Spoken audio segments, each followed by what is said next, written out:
우리 사사기를 읽다 보면 사사기에 등장하는 사람들은 다 하나같이 뭔가 좀 부족함이 있고 흠이 있는 그런 모습으로 등장을 합니다. 자, 그런데도 참으로 감사하고 놀랍게도 사사기에서 가장 흠이 없는 한 사람이 등장하는데 바로 그 사람이 누구냐면 드보라입니다.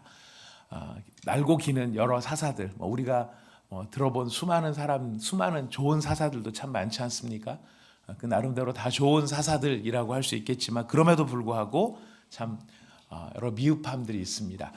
저희가 지금 이게 리딩 지저스 그 핵심장을 따라가다 보니까 저희가 보지 않고 가는 사사들도 있는데 대표적으로 기드온 같은 사사는 우리가 참 300명의 용사로서 하나님 앞에 어떻게 하나님의 구원을 이루었는가, 그래서 우리한테는 참 잘 알려져 있는 사사이지만은 그 기드온 때문에 이스라엘이 굉장히 안 좋은 영향을 많이 받게 됩니다. 사실 그런 걸 놓고 보면은 기드온이 참 놀라운 구원을 초기에는 이루었지만 뒤에 가면 참 아쉬운 점이 많습니다. 이런 일들이 사사들에게 많이 있었는데 참 너무나 감사하게도 이 드보라는 흠이 없는 유일한 사사로 등장을 합니다. 사실 흠이라고 할 수는 없겠지만 당시의 사회적 상황에서 놓고 보면 여자는 남자보다 사회적인 약자로 분류가 됩니다. 그런데 그런 사회적으로 약자인 여자들도 하나님이 함께 하시면 그 어느 남자들보다 탁월하고 훌륭하게 이스라엘을 구원할 수 있다. 이걸 보여주는 것이 또 드보라의 모습이기도 합니다.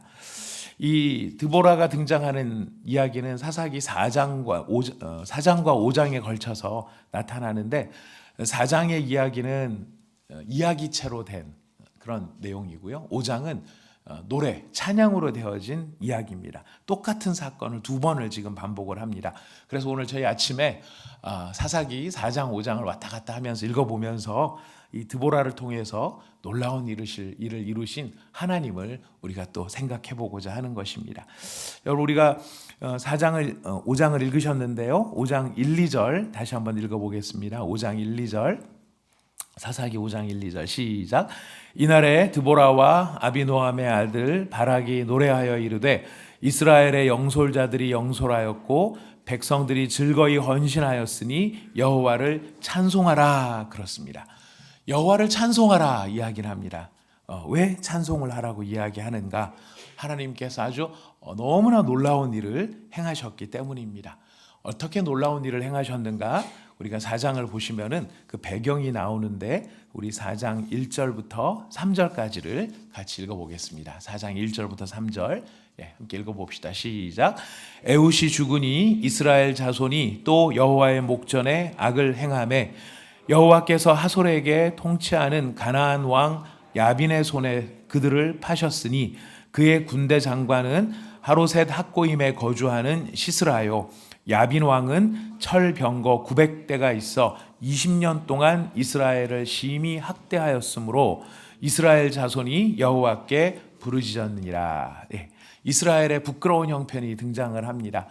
하나님 앞에 또 죄를 지어서 또 하나님 앞에 정말 하나님의 손이 그들을 떠날 수밖에 없는 이런 상황이 벌어진 것이죠. 그래서 이 하솔에서 통치하는 가나안 왕 야빈이라는 사람에게 그들을 파셨다라고 되어 있습니다. 그리고 그 야빈이 실질적인 무력을 행사할 수 있는 군대 장관은 시스라라라고 하는 사람인데 이 야빈 왕에게는 철병거 900대가 있었다라고 이야기합니다. 철병거 900대.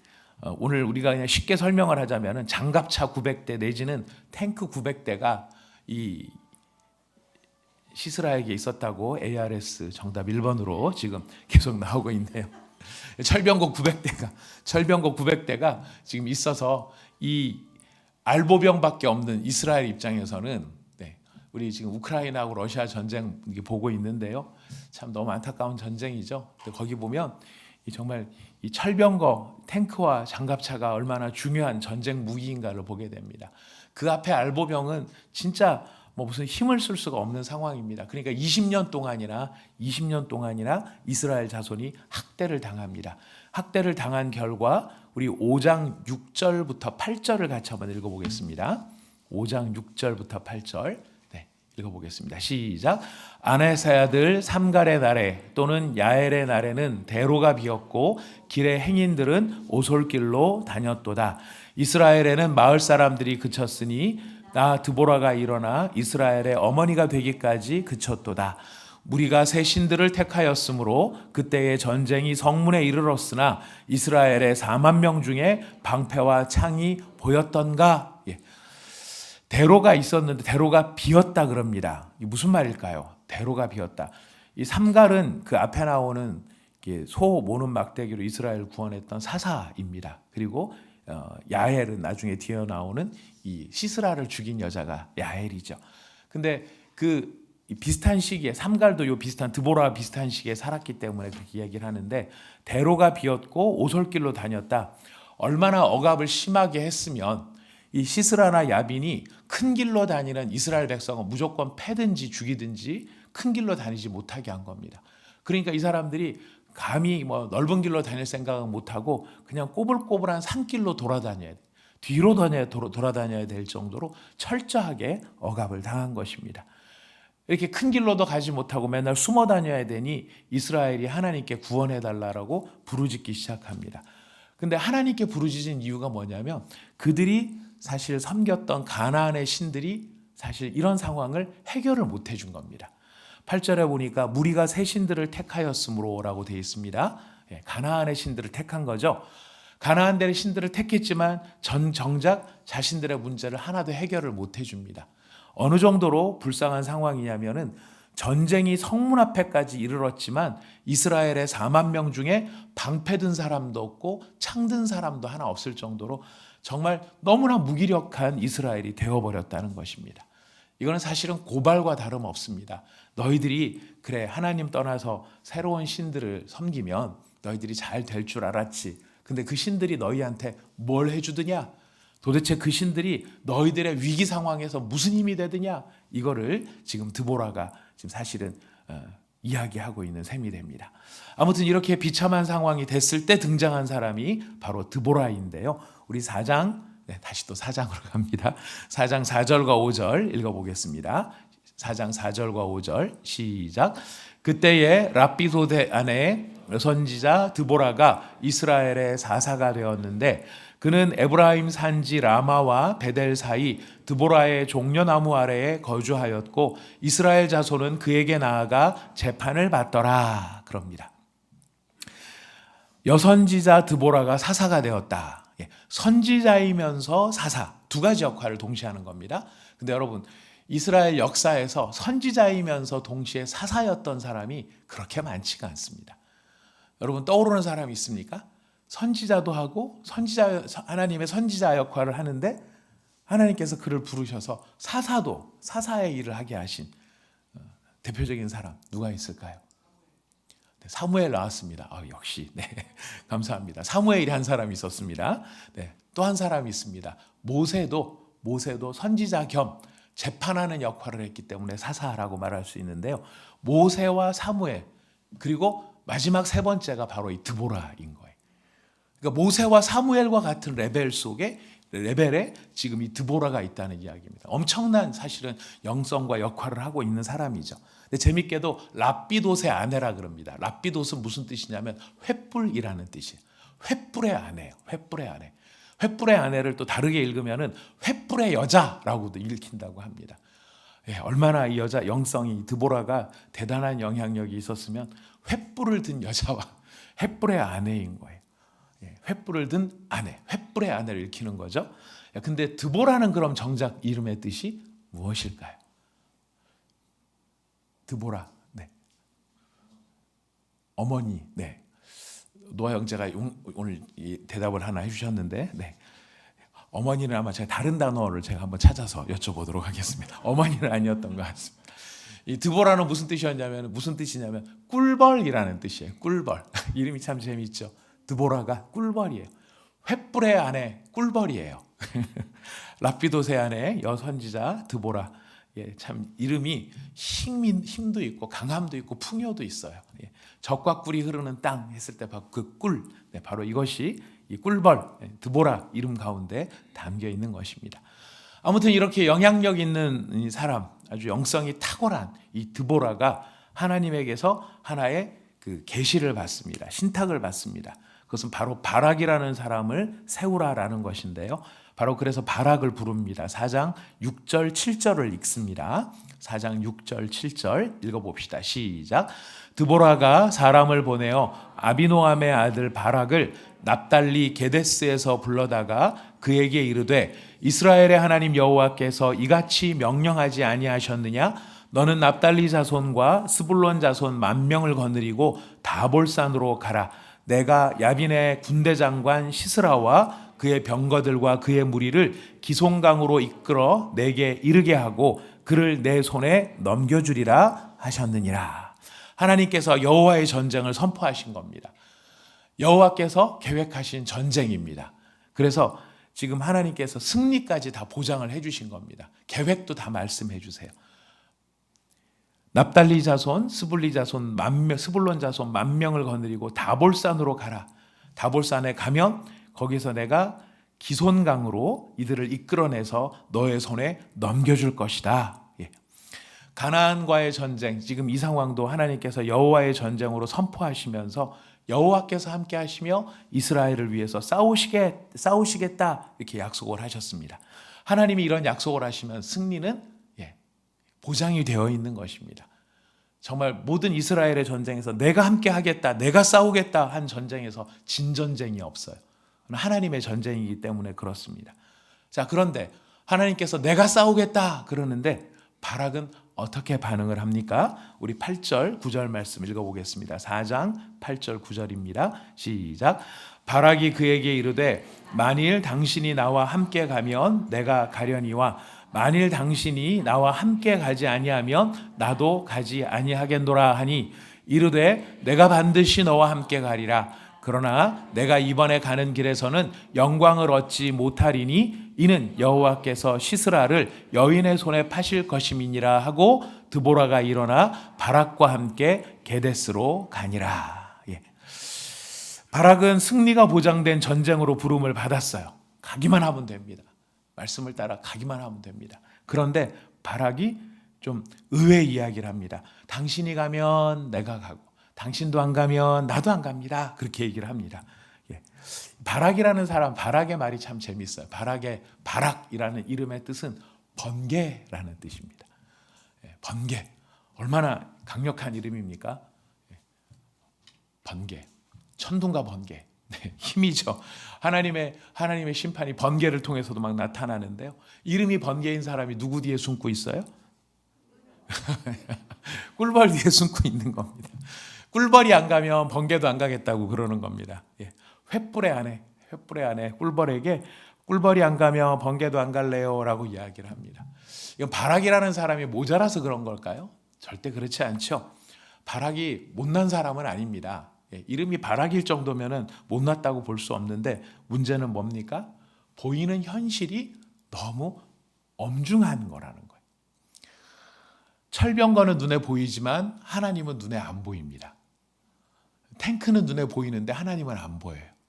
하나님이 저 탱크 900대를 내가 한 번에 다 쓸어버리겠다라고 말씀하지만 아무리 봐도 저 탱크 900대를 한꺼번에 부셔뜨릴 방법이 보이지 않는 겁니다. 철병거는 보이나 하나님은 보이지 아니하니 이 바락이 할 수 있는 것은 보이는 드보라를 붙잡는 겁니다. 보이는 드보라를 붙잡으며 그래서 그 드보라의 영성에 기대는 것이죠. 드보라의 영성이 그만큼 대단했다라고도 생각이 됩니다. 하지만 우리가 기억해야 됩니다. 여호와의 전쟁은요, 하나님이 함께 하신다 그러면, 하나님이 승리를 주시겠다 그러면 사람의 수나 무기의 질적인 모습은 전혀 사실은 상관이 없습니다. 이제까지 하나님께서 내가 싸우겠다라고 했던 전쟁에서는 이스라엘이 강해서 이기게 하셨던 적이 한 번도 없습니다. 이스라엘은 늘 약할 때 하나님이 싸우겠다 그러면 사람 숫자가 모자라도 이기고 무기가 없어도 이기고, 여러분 그게 여호와의 전쟁이었던 것이죠. 지금 바락이 여호와의 전쟁 앞에 부름을 받았는데 그럼에도 불구하고 그런 것들을 기억을 못하는 겁니다. 그러니 이제 이 꿀벌이 나서는 겁니다. 꿀벌의 비행이라고 할까요? 이 드보라가 같이 나섭니다. 근데 한 가지 묘한 말을 합니다. 내가 너랑 같이 가기는 가겠지만 너는 이번 전쟁에서 명예를 얻을 수 없을 것이다 라고 이야기합니다. 영광을 얻을 수 없을 것이다. 전쟁에 있어서 가장 큰 명예는 뭐냐면 상대편의 대장을 붙잡는 거예요. 적장을 사로잡는 거예요. 아무리 전쟁에서 크게 이긴다 할지라도 영광은 누구에게 돌아가느냐면 적군의 지휘관을 처단하는 사람이 영광을 받게 됩니다. 이 지금 바락한테는 네가 전쟁에 이기긴 하겠지만은 그 영광은 딴 사람이 차지할 건데 한 여인의 손에 여인이 그 영광을 차지할 거다 이야기를 합니다. 어쨌든 뭐 바락의 입장에서는 누가 영광을 차지하든 아무튼 전쟁에서 이기기만 하면 얼마나 좋을까 이런 심정을 가지고 가는 거예요. 어떻게 됐을까요? 우리 4장 13절부터 15절까지 읽어보겠습니다. 4장 13절부터 15절 읽어봅시다. 시작. 시스라가 모든 병거 곧 철병거 900대와 자기와 함께 있는 모든 백성을 하루셋 학고임에서부터 기손강으로 모은지라. 드보라가 바락에게 이르되 일어나라. 이는 여호와께서 시스라를 내 손에 넘겨주신 날이라. 여호와께서 너와 앞서 나가지 아니하시느냐 하는지라.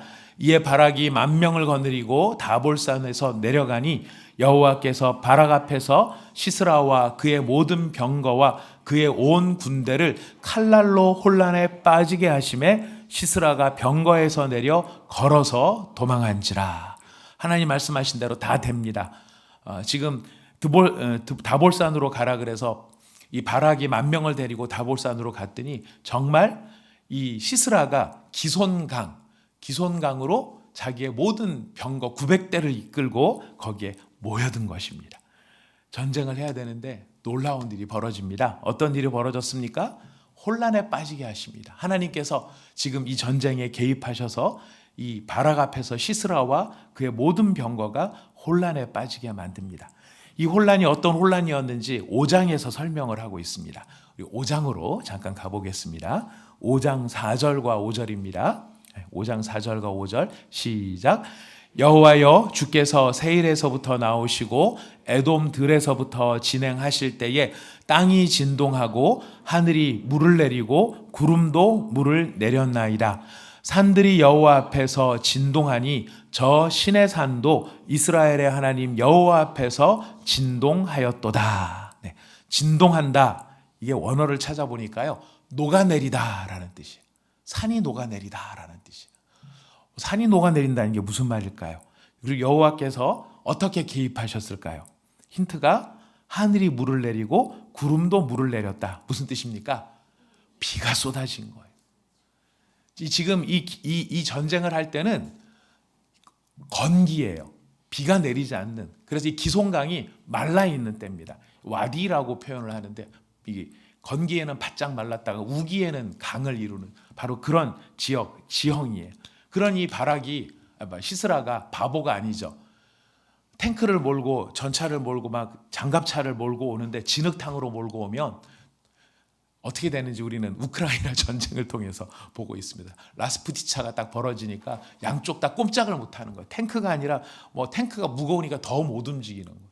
만약 이때가 우기였고 이때가 이 병거가 움직이기 어려운 시기였다면 아마 시스라가 안 가지고 왔을 겁니다. 하지만 이때는 건기였기 때문에 마른 땅이었기 때문에 뭐 자신 있게 이 탱크를 가지고 병거를 가지고 달려든 거예요. 자, 그러니 이 건기 바짝 말라 있는 이 상황 속에 당연히 이 지금 시스라가 이길 수밖에 없는 상황임에도 불구하고 어떤 일이 벌어지느냐? 생각하지도 못했던 홍수가 난 거예요. 생각하지도 못했던 비가 쏟아지는 겁니다. 그 비가 얼마나 강력했는지 산이 녹아내렸다라고 이야기합니다. 그래서 산이 진짜 녹았을까요? 뭘 표현한 것이겠습니까? 쓸려 내려오는 겁니다. 휩쓸려 내려오는 겁니다. 이 산비탈 쪽에서 이 많은 물들이 쓸려 내려오니까 거기에 있는 산사태가 막 일어나는 거죠. 이 정도로 강력한 비가 쏟아져 내린 거예요. 이거는 시스라도 몰랐고 바락도 모르는 일이에요. 바락은 이걸 어떻게 이기나, 저 탱크들을 어떻게 부시나, 지금 몇 대나 부실 수 있을까? 지금 전쟁을 하긴 해야 되는데 일단 가라고 하니까 가기는 가는데 저 900대를 어떻게 부시나 그러고 있었는데 지금 어떤 기적이 일어납니까? 하나님의 개입이죠. 하나님이 개입하시니까 어떤 일이 벌어지냐면 비가 안 올 때인데 비가 오는 거예요. 꿈도 꿀 수 없는데 비가 오는 거예요. 그냥 보슬보슬 내리는 게 아니라 산이 녹아내립니다 라고 말할 정도로 비가 내리는 거예요. 여러분, 이게 어느 정도까지인지 5장 21절에 좀 더 설명을 하고 있습니다. 5장 21절, 22절 말씀 같이 읽어봅시다. 5장 21절, 22절 시작. 기손강은 그 무리를 표류시켰으니 이 기손강은 옛강이라. 내 영혼아, 내가 힘 있는 자를 밟았도다. 그때의 군마가 빨리 달리니 말굽소리가 땅을 울리도다. 예, 참 멋있는 표현입니다. 기손강이 그 무리를 표류시켰대요. 무슨 뜻입니까? 둥둥 떠다닌 겁니다. 둥둥 떠다닌 겁니다. 900대의 병거가 일순간에 홍수에 휩쓸려서 둥둥 떠다니는 겁니다. 언제가 생각이 납니까?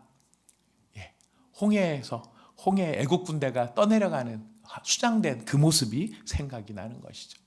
하나님의 경이로운 일이 벌어진 것입니다. 우리 어제 말씀을 하면 하나님의 큰 일이 일어나는 것.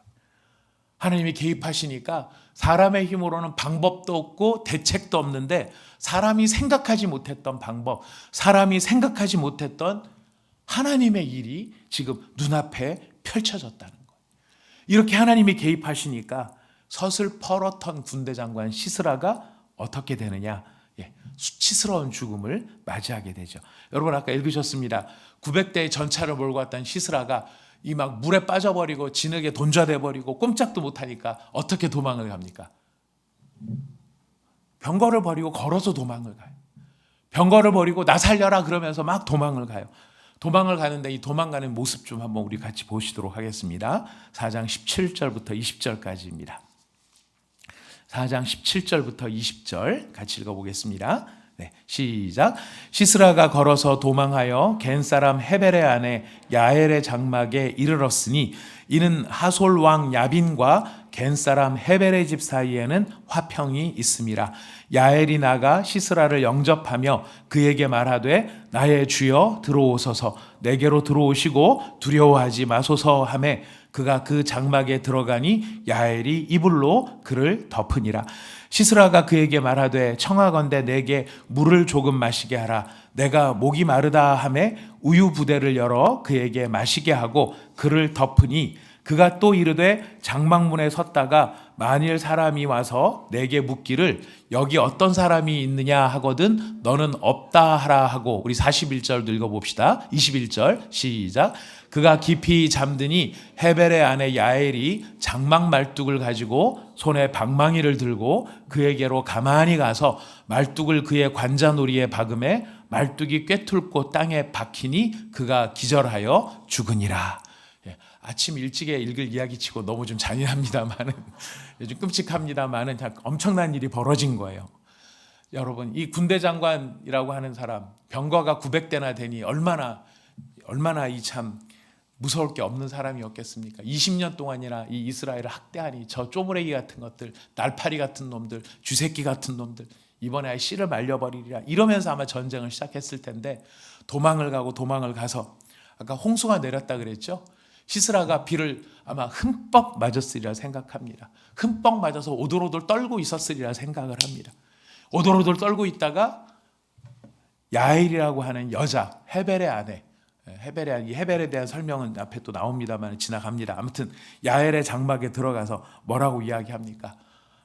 뭐를 얘기하기 전에 야엘이 장막 안으로 빨리 들어오라고 하죠. 그리고 그에게 이불을 덮어줍니다.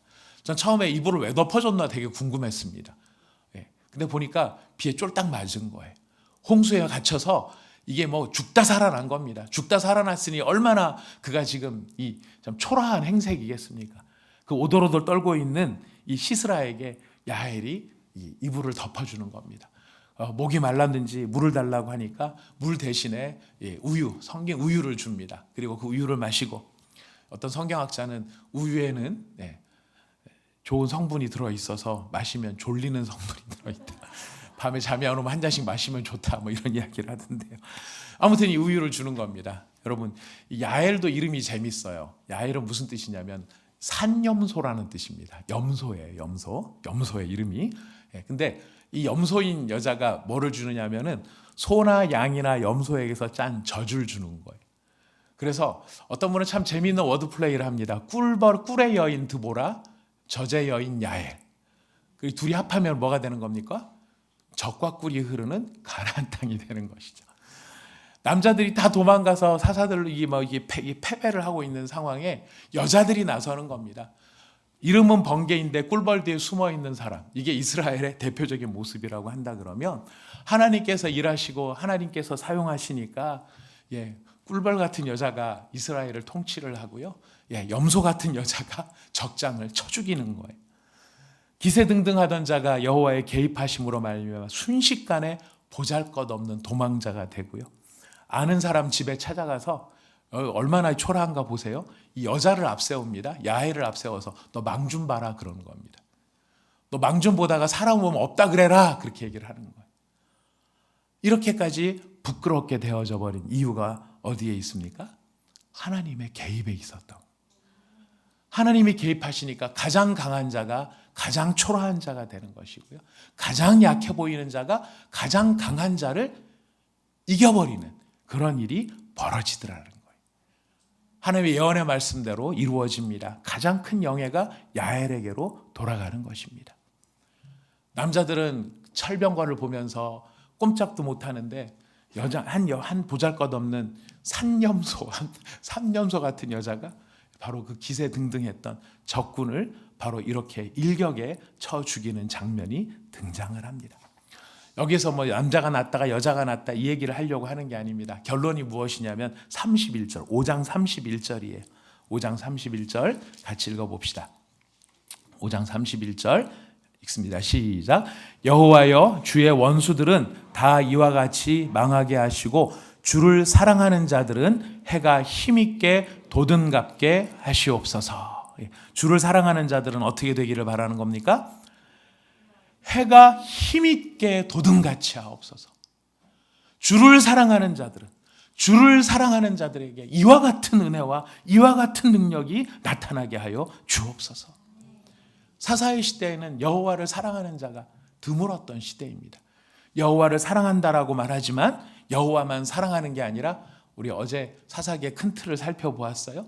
여호와도 섬기고 또 이것도 섬기고 바알과 아스타롯도 섬기고 그러면서 여호와를 섬긴다라고 얘기를 하지만 하나님이 보셨을 때는 네가 진심이냐? 네 마음이 나누어져 있지 않느냐? 이렇게 보여져야 될 상황인데 여기서 주를 사랑하는 자들이란 그러므로 어떤 사람들이겠습니까? 순전함과 진실함으로 오직 하나님을 붙드는 사람. 이 엄청난 어려운 상황에도 불구하고 확고하게 하나님을 붙드는 바로 그 사람에게 어떤 복이 지금 선포되고 있습니까? 해가 힘있게 돋은같이, 해가 힘있게 돋은같이 주님 그가 바로 이와 같은 영광을 얻게 하여 주옵소서. 사사시대의 그 어렵고 어두운 상황 속에서도 빛나는 사람들이 있는 것입니다. 그 혼돈의 카오스 같은 혼돈의 시대에도 빛나는 사람이 있는 거예요. 어떤 사람이 빛을 내느냐? 바로 주를 온전히 사랑하는 자들. 하나님께서 그 사람들을 빛나게 해 주시더라 하는 것입니다. 여러분, 그 빛나는 사람, 그 혼자만의 문제가 아니죠. 중요한 결론은 그 땅에 다시 뭐가 임합니까? 평온함이 임하는 거예요. 그로 말미암아 주를 사랑하는 자로 말미암아 그 땅에 40년 동안 평온함이 이르더라라고 하는 것입니다. 사사기를 통하여서 우리가 참 만나게 되는 참 큰 기쁨이에요. 아무리 답이 없어 보이고 아무리 실력 있고 아무리 강력한 자가 세상을 지배하는 것처럼 보인다 할지라도 하나님의 영의 인도하심과 그의 말씀 앞에 온전히 순종하기로 결심하고 내 삶의 신앙과 내 삶에 있어서 내 신앙에 있어서 확고한 원칙을 세우는 사람, 내가 하나님을 사랑하기로 결심하는 사람, 그리고 그 하나님을 붙들기로 각오하는 사람들에게 하나님께서 어떤 일을 이루십니까? 하나님의 큰 일을 보여주신다는 거예요. 하나님의 큰 일을 반드시 보여주신다는 거예요. 그리고 그로 말미암아 평온이 임할 수 있도록, 그가 평안 가운데 거할 수 있도록 주님이 만들어 주신다라는 거예요. 여러분, 고난주간 화요일입니다. 고난주간 화요일. 고난주간 화요일에 예수님은 무슨 일을 하셨을까요? 고난주간 화요일에 예수님은 예루살렘 성전으로 가십니다. 예루살렘 성전에 가셔서 바리새인들과 서기관들과 논쟁을 하세요. 그들이 아주 잘 아는 일이 벌어집니다. 이 가이사에게 세를 바치는 것이 옳으니까 그러니까 이 얘기한 게 화요일이었어요. 이날이었어요. 예수님이 뭐라고 답하시죠? 가이사의 것은 가이사에게, 하나님의 것은 하나님에게 드려라. 이걸 말한 날이 화요일이었어요. 근데 이것만 말한 게 아니라 또 다른 이야기를 합니다. 무슨 얘기를 하냐면 종말의 때를 이야기하십니다. 예루살렘이 돌 위에 돌 하나도 남지 아니할 그 무서운 심판이 임할 것이다. 심판만을 얘기하는 게 아니라 그러므로 중요한 게 뭘까요? 하나님의 심판이 임한다. 그게 중요한 게 아니라 지금 제자들한테 이 말씀을 하실 때 중요한 건 뭐냐면 그러므로 깨어있으라. 그러므로 각성해라. 그러므로 너희들은 이 무서운 하나님의 심판이 임하지만 그러므로 너희들은 어떻게 하라? 주를 힘있게 사랑하고 주를 사랑하고 주를 사랑하고 하나님을 사랑하고 하나님을 붙들라. 그 이야기를 화요일 날 하시는 거예요. 왜 그 이야기를 하실까요? 그런 혼돈과 심판의 때가 임한다 할지라도 하나님을 견고히 붙드는 자를 하나님께서는 해가 힘있게 돋음같이 그날에 너희를 힘있게 하시리라. 아멘. 힘있게 하시리라. 힘있게 하시리라. 사랑하는 여러분, 어제 우리는 사사기의 큰 말씀, 가장 중요한 말씀을 우리가 들었습니다. 여호와를 알지 못하는 다른 세대가 일어난 것의 비극을 우리는 보았습니다. 하지만 그 비극이 문제가 아니라 중요한 것은 여호와를 알지 못하는 다른 세대가 아니라 우리가 해야 될 일은 무슨 일이었습니까? 믿음의 계보를 이어가는 다음 세대를 일으키는 것이었습니다. 우리가 믿음의 계보를 이어갈 수 있는 다음 세대가 될 수 있도록 하는 것이었습니다. 근데 그렇게 믿음의 계보를 이어가는 다음 세대가 되도록 하는 중요한 키가 바로 하나님의 큰 일을 보는 것입니다. 누가 하나님의 큰 일을 볼 것인가? 오늘 사사기 4장 5절을 통해 4장과 5장을 통하여서 하나님은 이 질문에 대하여 답을 주시는 겁니다. 하나님의 큰 일이 오늘날에도 있겠는가? 여호와의 큰 일을 오늘도 볼 수 있겠는가? 여러분, 여호와의 큰 일을 오늘도 볼 수 있겠습니까? 아멘입니다. 여호와의 큰 일을 오늘도 경험할 수 있겠습니까? 아멘입니다. 어떻게 경험할 수 있습니까? 누가 경험할 수 있습니까? 여호와를 사랑하는 자. 이 혼돈의 현장 한가운데 있다 할지라도 하나님을 의지하고 하나님을 사랑하는 자, 바로 그들을 하나님께서 해가 힘있게 돋음같이 그 사람들을 힘있게 돋게 하시고 그 믿음으로 말미암아 지금도 하나님은 살아계시고 지금도 하나님은 큰 일을 하신다는 것을 우리에게 보여주실 것입니다. 사랑하는 여러분, 우리가 함께 여호와의 큰 일을 보기를 원합니다. 우리가 함께 여호와의 큰 일을 보기를 원합니다. 진심으로 여호와의 큰 일을 보기를 원합니다. 지금도 하나님은 살아계시고 그 믿는 자들을 통하여 하나님이 어떻게 그 불가능한 상황 속에서도 위대한 일을 이루시는가. 이 일이 이루어졌을 때 찬양을 남겼어요. 우리 4장, 5장, 5장이 드보라의 찬양이에요. 전 이건 여담 같은 이야기입니다. 한 가지 저는 굉장히 소망이 생겼습니다. 저희 고은지 집사님한테 좀 부탁을 좀 드려야 되겠다 생각이 들었습니다. 고은지 집사님 오늘 못 나오셨는데요.